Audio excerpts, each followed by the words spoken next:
bonjour, bonsoir, ça dépendra de l'heure à laquelle vous me suivez. Bienvenue à cette interview spéciale où M. Yves nous a permis aujourd'hui.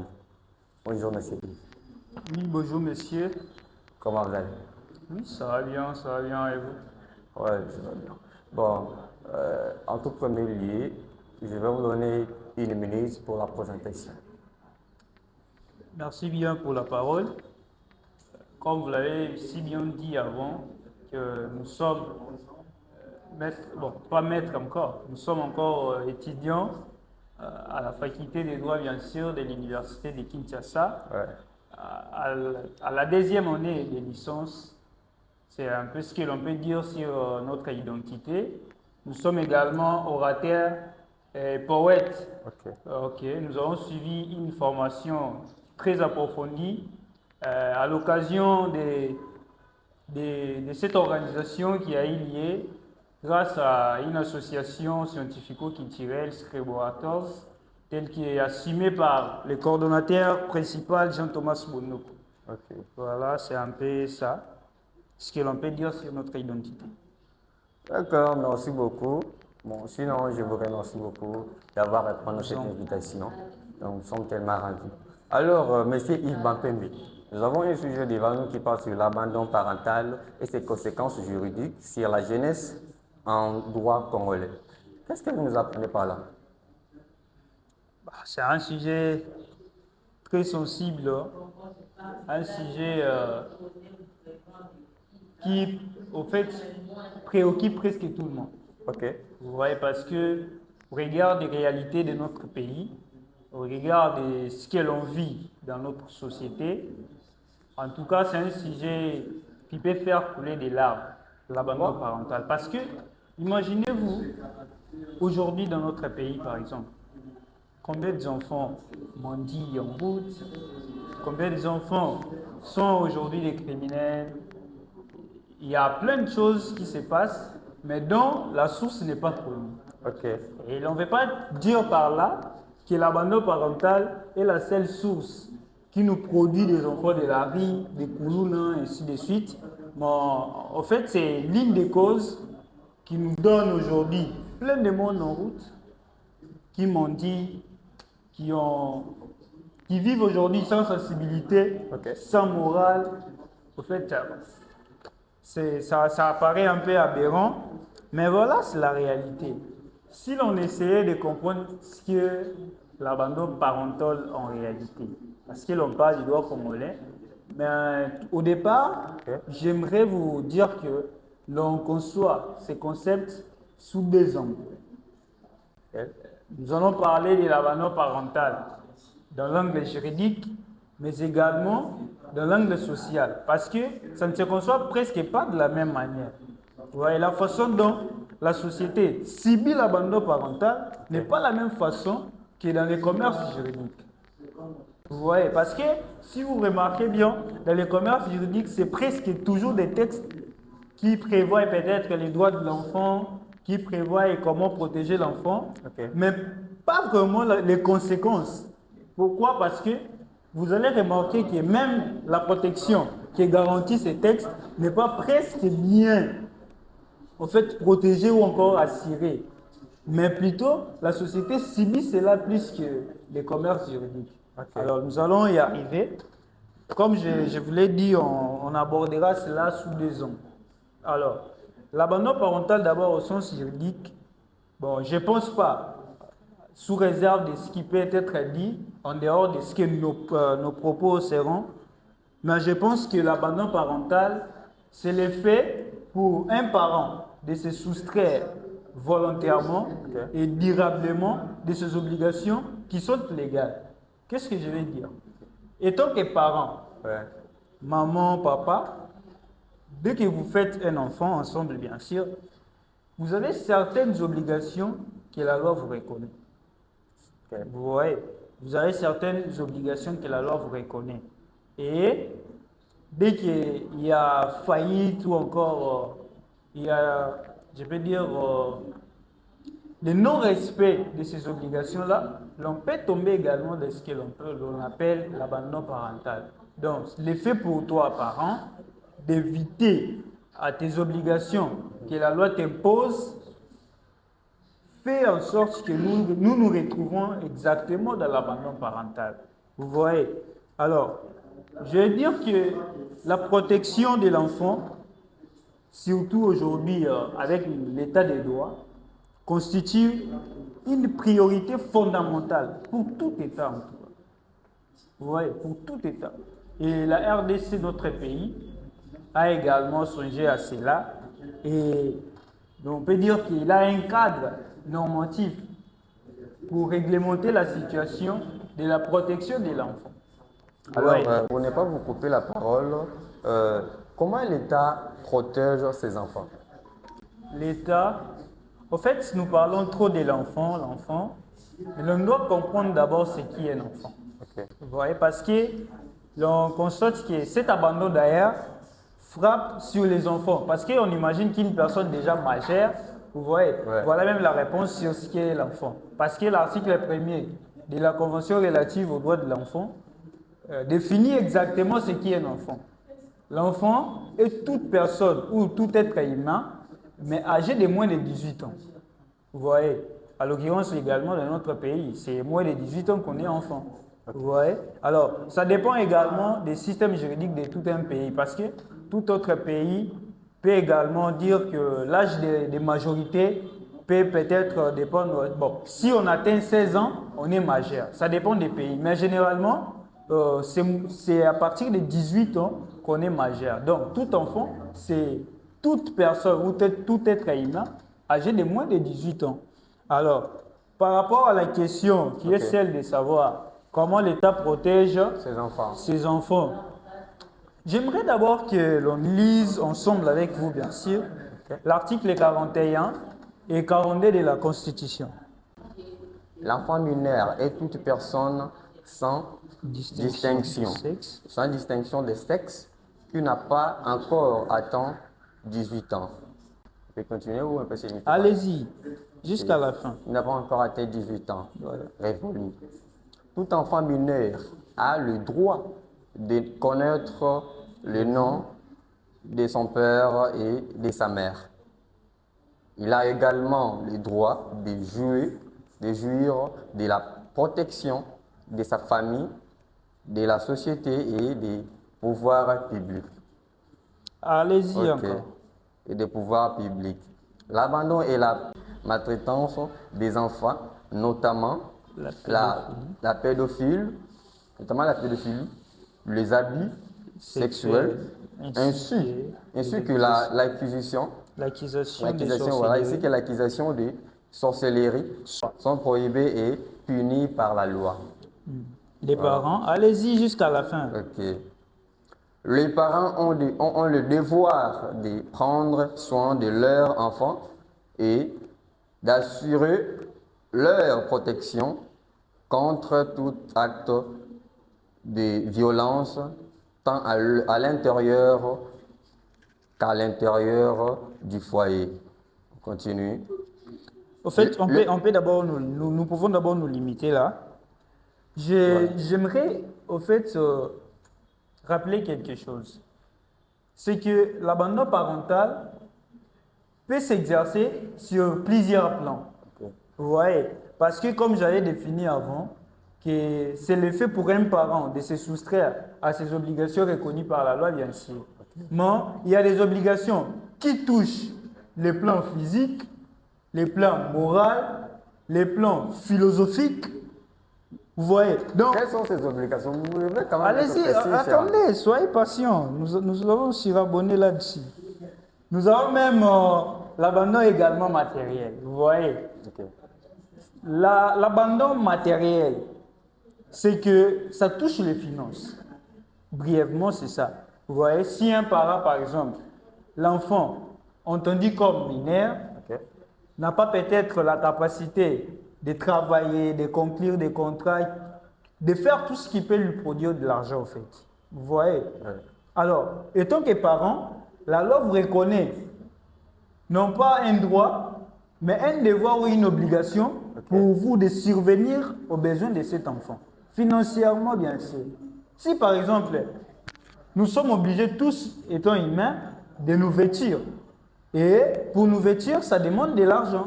Et tant que parents, vous êtes obligés de survenir aux besoins de ces enfants sous le plan vestimentaire. Ça, c'est l'abandon matériel. Nous avons également évoqué les problèmes de l'abandon moral. L'abandon moral, au fait, ça dépend du manque d'éducation de l'enfant. Ok. Même la loi elle-même, au regard même de l'article 41 de la Constitution que vous venez de lire, l'on reconnaît à l'enfant le droit à l'éducation. Vous voyez? Alors, étant parents également, on a le devoir ou cette obligation de scolariser nos enfants. Vous voyez un peu? Alors, l'effet pour vous, parents, de ne pas scolariser l'enfant, l'on tombe également dans l'abandon parental. Mais il y a aussi un problème quand peut-être un parent n'a pas de moyens. Nous allons y Face à cette revenir. pays comme ça. Nous allons y revenir parce que, bon, ça dépend. Ouais. Même la loi elle-même en a parlé. Parce que l'on peut également nous retrouver dans l'état d'incapacité des parents. Vous voyez? Les parents peuvent être incapables peut-être de survenir aux besoins de l'enfant. Mais pour répondre rapidement à cette question, je vous invite à lire l'article 18. Article 18. Oui, de la Convention relative Article 18. de la Convention relative aux droits de l'enfant. Moi, J'ai voilà. lu l'article. On dit la responsabilité d'élever l'enfant incombe au premier chef et conjointement aux deux parents. Ok. Et l'État a ou encore doit les aider à exercer cette responsabilité. Vous voyez, le devoir revient aux parents, bien sûr, d'élever ses enfants en fait. Pourquoi ils s'abattent, non? Oui. Vous voyez, et puis, pourquoi ils s'abattent, Voilà. il y a plusieurs devoirs, au fait, vous voyez. Alors, s'il y a manque ou encore impossibilité aux parents, l'État doit les aider à assumer cette responsabilité. L'article se suit encore. Il leur accorde une aide appropriée pour élever l'enfant. Ce qui veut dire quoi? Parce que, au fait, vous allez comprendre que la responsabilité doit toujours revenir aux parents. Certes, on vous reconnaît au départ cette responsabilité. Oui. On dit que c'est ça même la ratio legis de cette disposition. Parce que ça peut arriver. Parce qu'on vous reconnaît bien sûr l'obligation. Mais si, à l'état de votre incapacité d'assumer cette responsabilité, Ouais. l'État est là pour vous aider, bien sûr, à accomplir vos tâches étant parent. Ce qui veut dire Comment que... pratiquement est-ce que ça se fait vraiment? Mais c'est ça le problème. C'est ça le problème. Nous avons plein de textes qui régissent, au fait, les problèmes de l'abandon parental. L'enfant, on reconnaît à l'enfant plusieurs droits. Nous avons plusieurs textes, mais jusqu'aujourd'hui, nous nous retrouvons toujours avec beaucoup d'enfants dans la rue, beaucoup de gens, bon, je ne sais pas et tout. Parce que l'abandon parental, nous allons y revenir, a toujours plusieurs conséquences.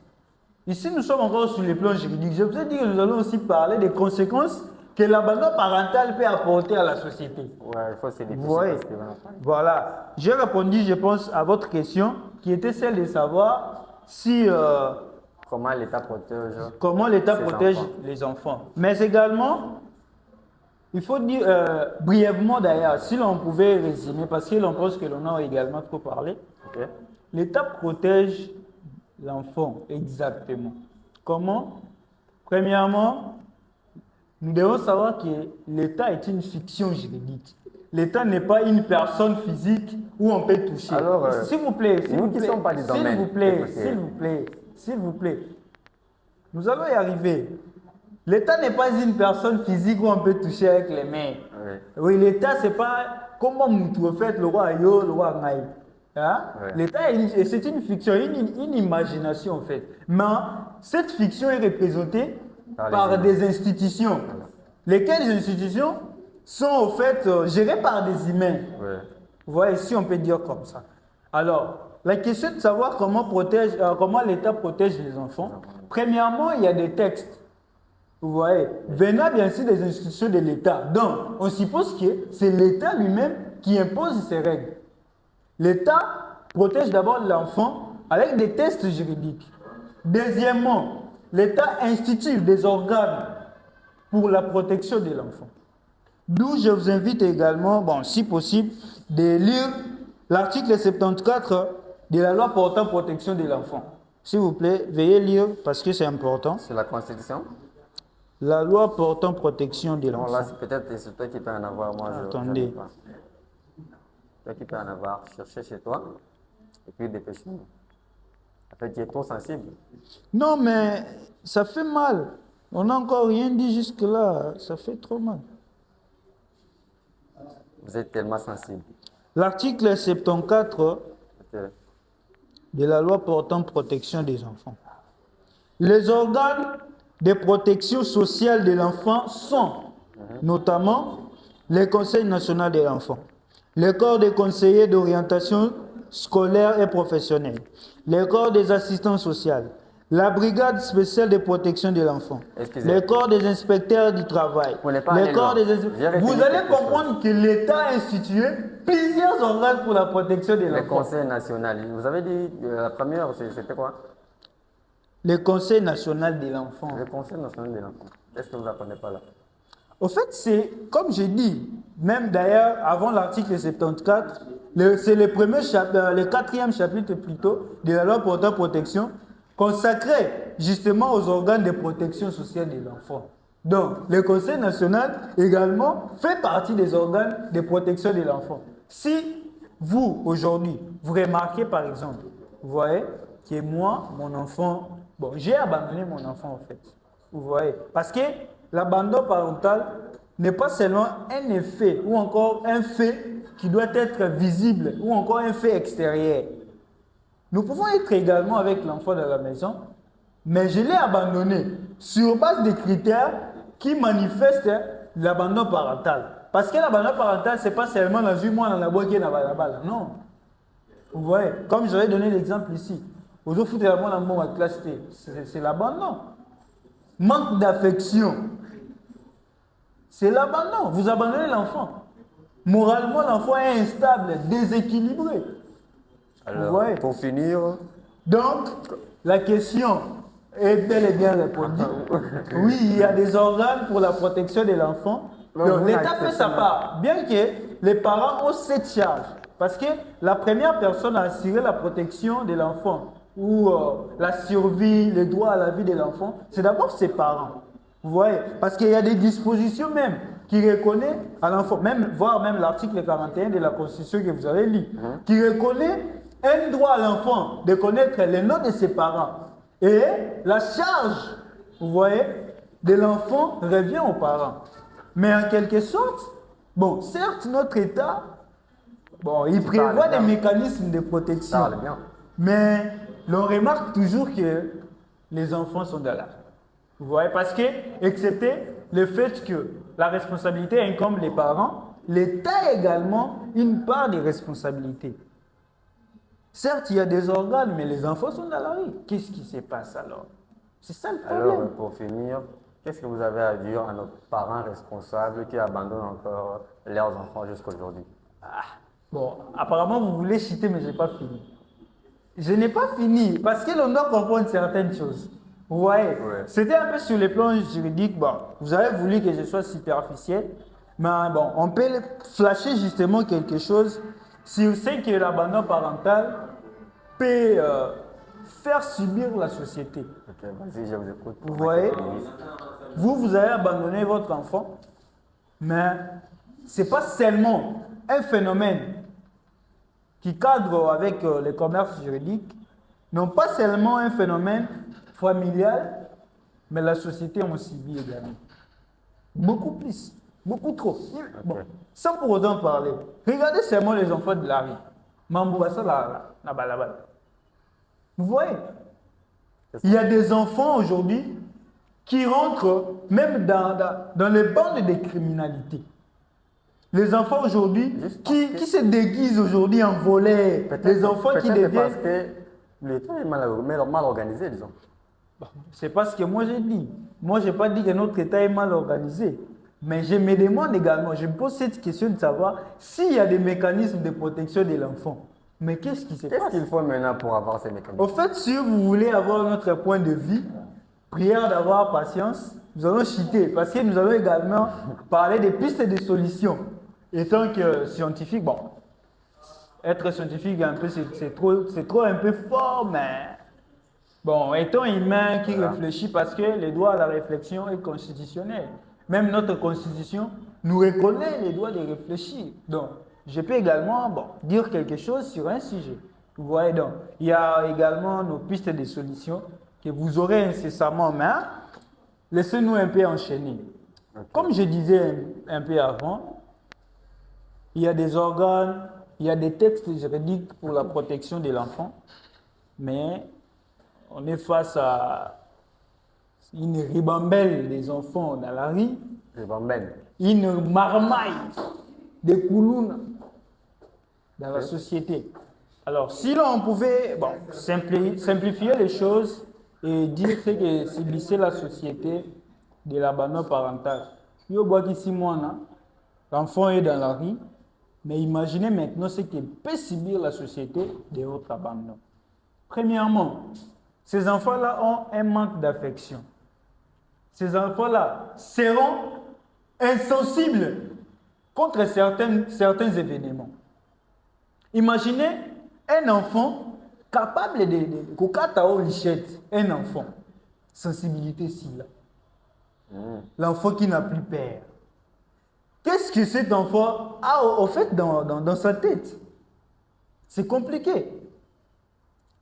C'est quoi maintenant c'est maintenant, vous étant parent, vous n'avez pas répondu présent aux obligations que la loi vous reconnaît. L'enfant a commencé à nous voler, à violer. L'enfant a commencé à être criminel. Est-ce que c'est réellement les fautes des parents? En fait, comme j'avais dit, il y a plusieurs causes qui font en sorte qu'aujourd'hui nous ayons les enfants de la rue, les colonnes et tout. Mais l'abandon parental en fait partie. Vous voyez? Parce que l'enfant, dans la famille, il sera éduqué. Okay. L'enfant aura la bonne morale. L'enfant sera orienté. Yo, ni moi azana. Et puis, ça, maman m'a dit, non, et ton parent, vous êtes là pour redresser l'enfant. Pour dire à l'enfant ce qu'en réalité il doit faire. Mais imaginez que vous maintenant, vous avez fauché à vos obligations au tigre-moi dans la balabala. Qu'est-ce qu'il devient? C'est ça le problème. Parce que vous avez même l'obligation de nourrir cet enfant. Dans la rue, il doit se nourrir lui-même. Comment il va faire? Il doit voler, il doit mendier, il doit presque faire des choses immorales. Dans la société, on subit également trop. Comme les temps nous pressent, on ne sait pas comment trop dire. C'est qu'en réalité, on ressent. Ça fait trop mal de voir plein de monde comme ça dans la rue.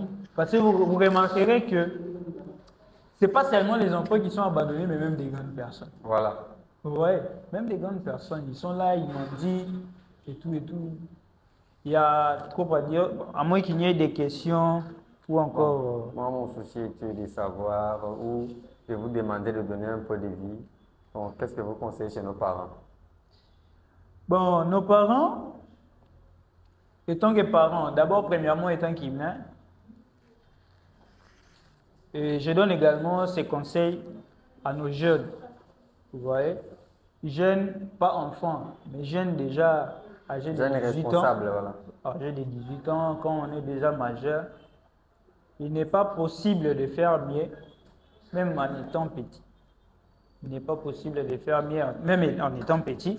Comment? Parce que l'on ne vous montre pas que pour devenir riche, on doit d'abord avoir de l'argent. Notre parent, il fait à l'ambon, il fait à l'ambon. Non. Parce que ce qui nous mène à tout ça également, c'est ça, la paresse. Vous voyez, la paresse. Parce que quittons un peu les flancs juridiques. Tu réfléchis le roi bat. Vous voyez? Parents mobimbamsa na obeta dame. Vous voyez?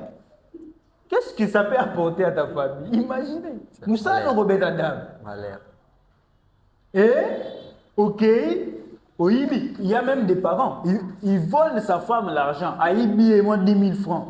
Accueilli à Betidam, Baliemo et Sili. Quand il revient à la maison, il est fâché. Déjà, donc c'est un volet, papa volait. Les enfants n'ont pas mangé. La femme, c'était en fait la seule somme qu'elle réservait. À base, la papa fait sa maman, papa Ibi, à Sili Siamo, à Zongi, à Sili Geliban. Vous voyez, un papa comme ça, puis les enfants n'ont pas mangé. Vous savez, la faim, vous allez monter. Quand on a fait même une grande personne, parfois tu te dis, bon, ça vous fait ici là.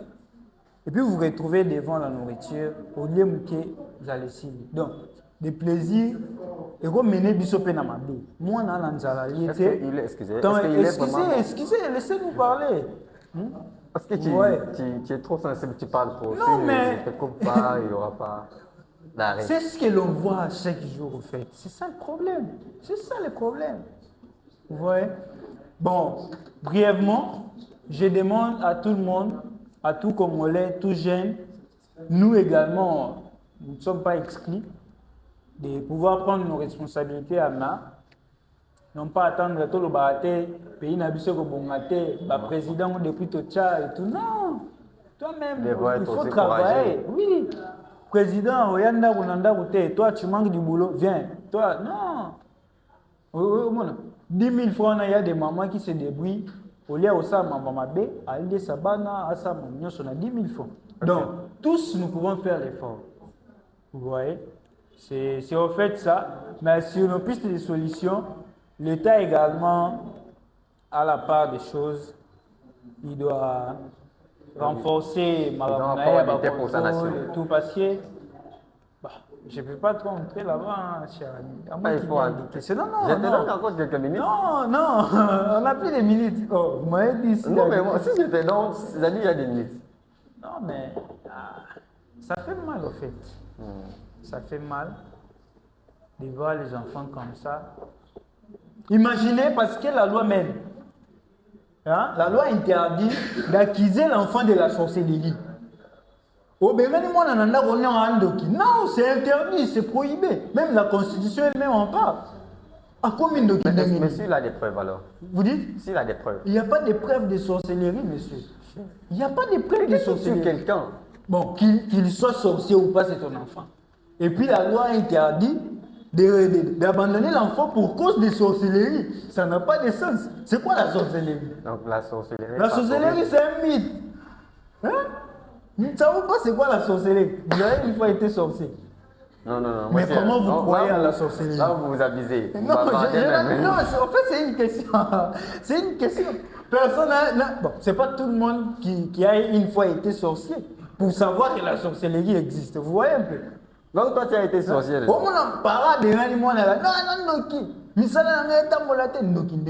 tu travailles pas. Tu travailles pas bien. Tu pries peut-être pas. Même l'existence de Dieu, on en parle. Mais si l'enfant n'aime pas les prières, il n'aime pas partir à l'église, l'enfant.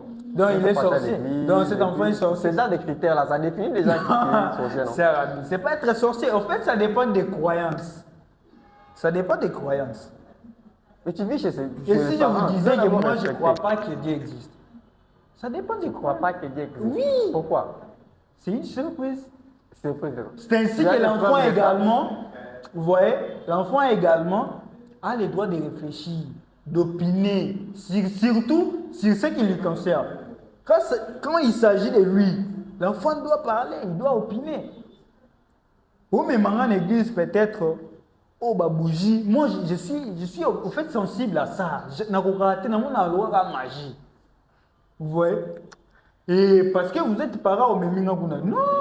Ça, vous êtes déjà du côté spirituel, non, du non, côté religieux, voilà. C'est justement pour vous faire comprendre que côté religieux. La sorcellerie n'existe pas. Ça dépend des croyances. Donc, la sorcellerie n'existe pas. Même les marabouts que nous voyons, il y a des marabouts aujourd'hui. Il n'y a pas la magie. La magie n'existe pas.